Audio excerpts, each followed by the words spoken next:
मित्रांनो, बैलगाडी शर्यतीवरती एकामागे एक डोकाचे डोंगर कोसळायला लागलीत. जणू का या बैलगाडी शर्यतीला कोणाची तरी नजरच लागली आहे. पहिले म्हणजे पंढरीनाथ शेठ फडकेंचं जाणं, ज्यांच्यामुळे या संपूर्ण महाराष्ट्रात पुन्हा एकदा बैलगाडी शर्यत चालू झाली. गोरगरिबाच्या बैलांना लाखोच्या किमतीमध्ये मागण्या येऊ लागल्या. दुसरं म्हणजे सप्तहिंद केसरी मण्याचं जाणं, ज्याला लोकांनी देवाचा दर्जा दिला होता. आणि तिसरं म्हणजे या बैलगाडी क्षेत्रामध्ये आपलं रोखठोक मत व्यक्त करणारे निंबाळकर सर यांच्या अचानक निधनामुळे बैलगाडी शौकीनांना पण अचानक धक्का लागलाय. बैलगाडा शर्यती सहजासहजी कोणाचं नाव मोठं होत नाही, पण निंबाळकर सरांनी हे करून दाखवलं होतं.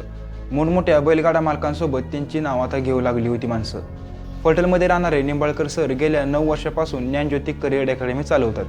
त्यांच्या अकॅडमीमध्ये सध्याच्याला 200पेक्षा जास्त मुलं शिकत आहेत. आता कितीतरी मुलामुलींचं अकॅडमी जॉईन करायचं स्वप्न असतं, पण वाढत्या फीमुळं ते अकॅडमी जॉईन करू शकत नव्हती. पण निंबाळकर सरांनी गोरगरिबांच्या मुलांसाठी आपल्या अकॅडमीची फी कमी ठेवली होती. त्यांनी मुलांसाठी 4,500 रुपये आणि मुलींना 3,000 रुपये अशी फी त्यांच्या ज्ञानज्योती करिअर अकॅडमीची ठेवली होती. पण हे सगळं करत असतानाच अचानक निंबाळकर सरांना पण बैलगाडी शर्यतीचा नाद लागला. त्यावेळेस त्यांनी ठरवलं की आपण सुद्धा बैलगाडी शर्यतीमध्ये उतरायचं. पण सुरुवात कशी करावी, त्यामुळं त्यांनी पहिल्यांदा म्हैसूर जातीची बैल त्यांनी बैलगाडी शर्यतीला निवडली. पण पाहिजे असा रिस्पॉन्स त्यांना या बैलांकडून मिळाला नव्हता. त्यावेळेस त्यांच्या मित्रांनी त्यांना सांगितलं की देशी गाईच्या खिल्लार बैलांची निवड कर. आता खिल्लार बैलांचीच निवड का करावी, तर कारण की त्यांना जास्त स्पीड पण असते आणि या बैलगाडी शर्यतीत ते जास्त काळ टिकून पण पळू शकतात. आता या बैलगाडी क्षेत्रात पुन्हा एकदा नव्यानं उतरायचं म्हणून निंबाळकर सरांनी सर्जा आणि सुंदर हे 2 बैल विकत घेतली. ही दोन्ही सुद्धा बैल खिल्लार जातीची होती. सर्जा हा बैल निंबाळकर सरांनी गौतमभाया काकडेंकडून विकत घेतला होता. त्यावेळेस त्यांनी विक्रमी किंमत मोजली होती या बैलाची 61 लाख रुपयाच्या किमतीत. आता बैलगाडी शर्यतीमध्ये राहुलभाई पाटील आणि निंबाळकर सरांची मैत्री आपल्या सगळ्यांनाच माहीत आहे. मित्रांनो, मी तुम्हाला एक बैलगाडी शर्यतीतील एक किस्सा सांगतो, ज्यामुळे तुम्हाला कळेल की निंबाळकर सर कसे होते. एकदा मैदानावरती मोठा पाऊस येत होता. निंबाळकर सर आपल्या गाडीमध्ये बसले होते. त्यावेळेस त्यांनी विठ्ठलनाथ ड्रायव्हरांना भर पावसामध्ये भिजताना बघितलं होतं. त्यांना खूप वाईट वाटलं, कारण की एवढा मोठा बकासूचा ड्रायव्हर आणि हा भर पावसामध्ये भिजतोय, त्याला कसलाही निवारा नाही. त्यामुळे निंबाळकर सरांनी ठरवलं की आपण विठ्ठलनाथांना कुठली तरी गाडी विकत घेऊन द्यायची. तर काही दिवसाच्या नंतरच विठ्ठलनाथांना नवी कोरी इर्टिगा कार निंबाळकर सरांनी आपल्या स्वखुशीने भेट दिली होती. आता दिवस होता 28/2/2024चा. हा दिवस सरांच्या जीवावरती बेतणार होता. मागल्याच काही 4-5 दिवसांपूर्वी म्हणजे 24 जूनला निंबाळकर सरांनी गौतमभायाला आपला सुंदर नावाचा बैल 37 लाख रुपयांना विकला होता. त्यावेळेस गौतमभायांनी 5 लाख रुपये निंबाळकर सरांना दिले होते. आता बैलाचा व्यवहार झाला होता, म्हणून गौतमभायांनी आपल्याच मान तालुक्यातल्या बुंदमधून हा बैल उचलला आणि आपल्या राहत्या गावात निंबोदमध्ये आणून ठेवला. आता व्यवहार होऊन 4-5 दिवस झाले होते. तर निंबाळकर सरांनी गौतमभायांना फोन केला आपली राहिलेली उर्वरित रक्कम घेण्यासाठी. त्यावेळेस ती 32 लाख रुपये राहिली होती. त्यावेळेस राहिलेली रक्कम निंबाळकर सरांना गौतमभायांनी रातच्या 9 वाजता देतो म्हणून सांगितलं होतं. आता निंबाळकर सर आपली राहिलेली रक्कम आणण्यासाठी चालले होते. नशीब समजा की निंबाळकर सर एकटे गेले नव्हते. त्यांच्यासोबत त्यांची पत्नी होती, 9 महिन्याची लहान मुलगी पण होती आणि वैभव आणि पिंटू नावाची 2 मुलं पण होती त्यांच्यासोबत. आता गौतमभायाच्या घरी जाता जाता निंबाळकर सरांना रातच्या 11 वाजल्या होत्या. रात्रीच्या 11 वाजता जेव्हा ते गौतमभायाच्या घरी पोचले, तेव्हा गौतमभाया बाहेरच बसले होते. त्यावेळेस गौतमभाया निंबाळकर सरांना म्हणतात की तू आता सध्याच्याला स्टॅम्प पेपरवरती सही कर, मी तुला सकाळच्याला राहिलेली रक्कम आणून देतो. पण निंबाळकर सरांनी गौतमभायाचा डाव ओळखून घेतला होता. जर का मी या स्टॅम्प पेपरवरती सही केली तर त्यांना माहीत होतं की गौतमभाई आपल्याला पैसे देणार नाहीत. आता आपल्या सगळ्यांनाच माहीत आहे की निंबाळकर सर कसे रोखठोक बोलतात.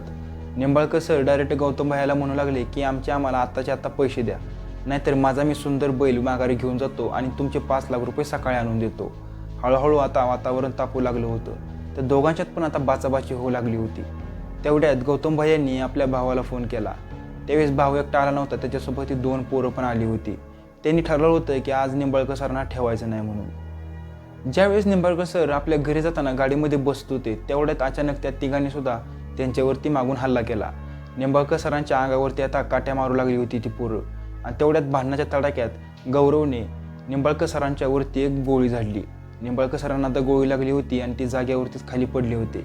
त्यांच्या आता शरीरातून रक्त व्हावं लागलं होतं. परिस्थितीचं गांभीर्य बघता निंबाळकर सरांच्या पत्नीने अंकिता निंबाळकरांनी लगेच पोलीस स्टेशनमध्ये पोलिसांना फोन लावला आणि तिथे झालेली सगळी हकीकत पोलिसांना सांगितली.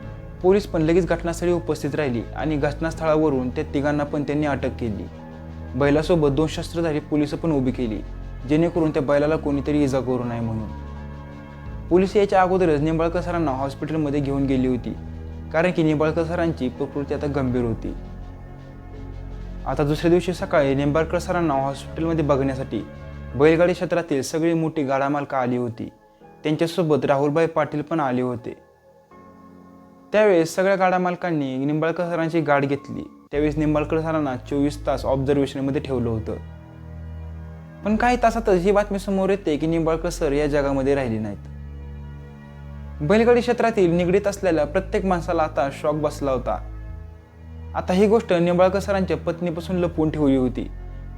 नंतर दुपारच्या 2-3 वाजता रिपोर्टर्सना अंकिता निंबाळकर सांगत होत्या की आम्हाला सुंदर नावाचा बैल माघारी पाहिजे, आमचा व्यवहार पूर्ण झाला नाही.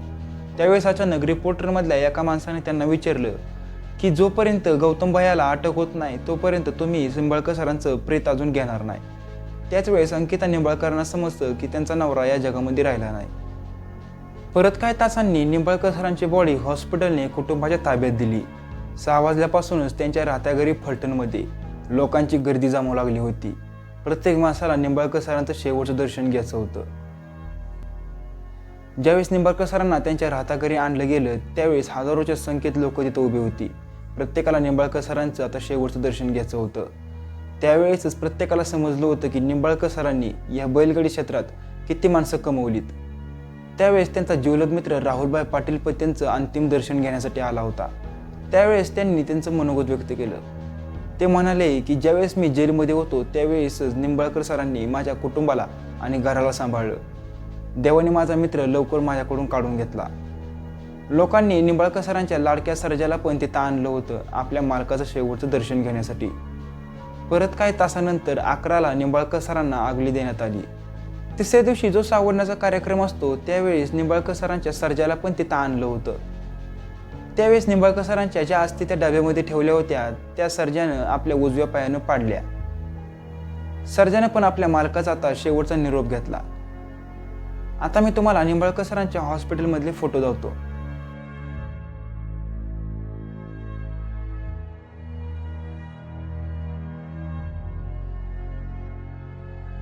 जाता जाता मित्रांनो तुम्हाला एवढंच सांगतो की निंबाळकर सरांनी ज्यांच्यावरती विश्वास ठेवला त्यांनीच केसाने गळा कापला.